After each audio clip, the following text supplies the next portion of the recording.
If you've ever had any interns in your office, you know they can be a huge help, especially if you're short-staffed. But one intern with the San Diego Police Department went way beyond answering phones or simply making photocopies. She has apparently solved a murder that happened nearly 4 decades ago. Here's NBC's Michael Oku. 24-year-old Gabrielle Weimer studies criminal justice at Grossmont College near San Diego, but she's already solving crime. San Diego detectives say as a mere intern with the department, Weimer played a critical role in cracking a vicious murder case that had been cold for 37 years.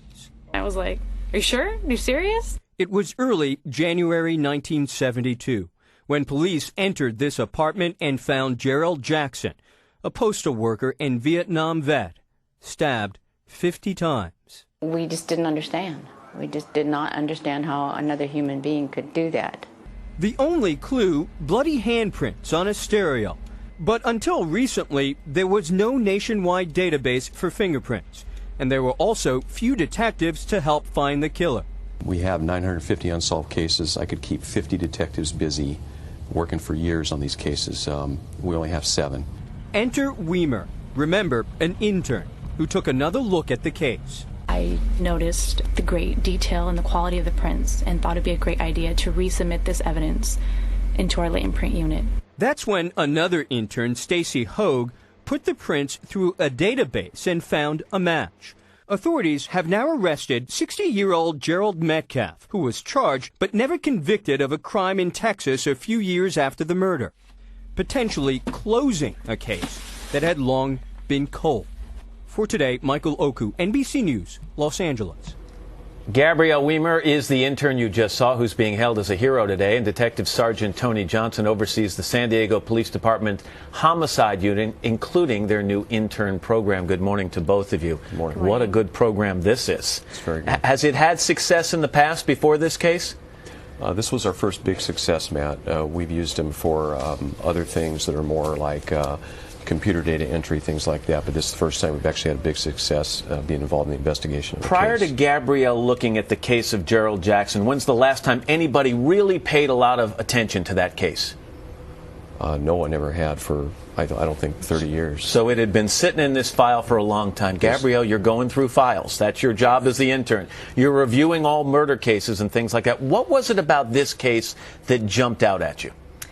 Inside the actual case file, the fingerprint cards were in there, and you can just see the amount of evidence that the case contained.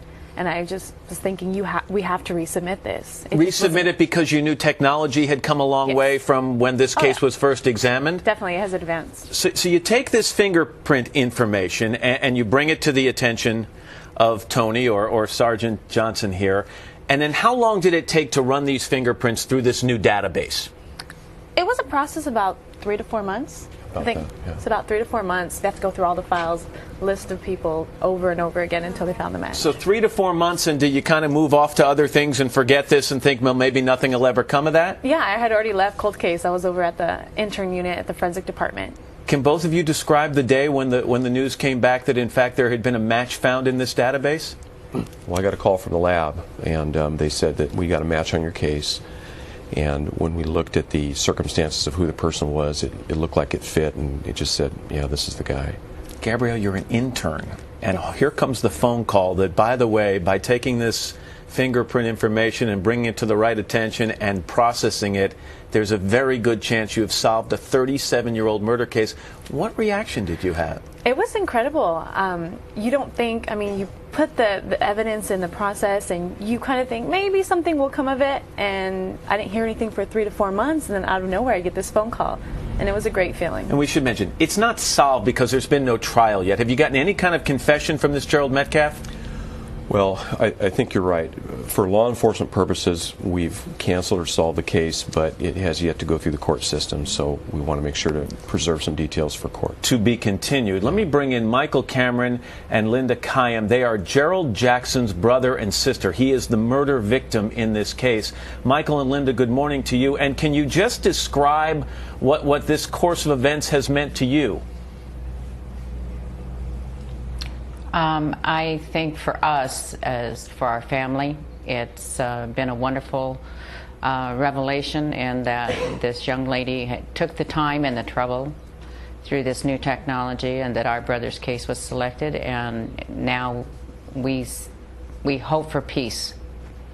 Michael, is there anything you'd like to say to Gabrielle, who took the time to bring this to the attention of Sergeant Johnson?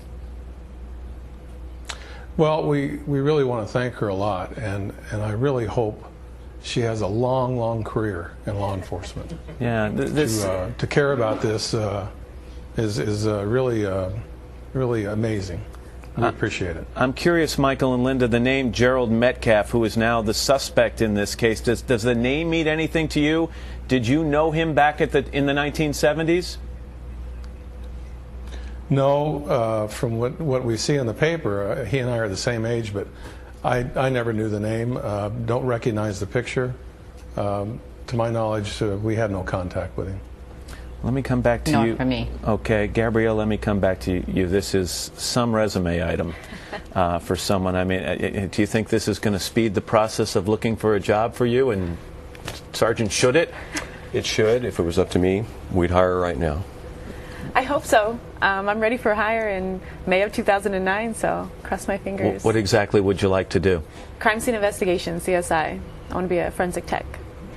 Could put you on a TV show, we know of it also. Congratulations. Thank you very much. And we hope this does bring closure for the family, and that it does become a completely solved case in the near future. Gabrielle, thanks so much. Sergeant, thank you very much. Michael and Linda, thank you as well. And we'll keep posted on this story.